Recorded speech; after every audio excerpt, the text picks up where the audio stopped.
کیا آپ یقین کریں گے، ایک شخص روزانہ ایک عظیم عالم کو گالیاں دیتا تھا اور جواب میں اسے صرف خاموشی ملتی تھی۔ السلام علیکم دوستو، آج کی یہ کہانی آپ کے دل کو ہلا دے گی۔ یہ کہانی ہے امام ابو حنیفہ رحمۃ اللہ علیہ کی، جو صبر اور اخلاق کے زندہ مثال تھے۔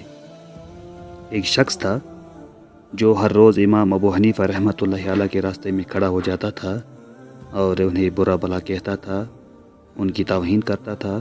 لیکن حیران کن بات یہ ہے، امام ابو حنیفہ رحمۃ اللہ علیہ کبھی غصہ نہیں کرتے تھے، نہ کوئی جواب دیتا تھا، نہ بدلہ، صرف صبر اور خاموشی۔ وہ ہر روز سکون سے وہاں سے گزر جاتے تھے۔ پھر ایک دن وہ شخص اچانک غائب ہو گیا۔ امام ابو حنیفہ رحمۃ اللہ علیہ نے پوچھا، وہ آدمی آج نظر کیوں نہیں آیا؟ لوگوں نے بتایا وہ بیمار ہے۔ یہ سنتے ہی امام ابو حنیفہ رحمۃ اللہ علیہ فوراً اس کے گھر پہنچ گئے اس کی عیادت کے لیے۔ جب اس شخص نے دروازہ کھولا تو وہ ساکت رہ گیا، ان کی آنکھوں میں آنسو آ گئے۔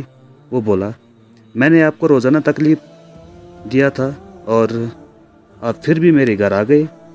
امام ابو حنیفہ رحمۃ اللہ علیہ نے نرمی سے فرمایا، آپ میرے بھائی ہیں اور بیمار کی عیادت کرنا ہمارا فرض ہے۔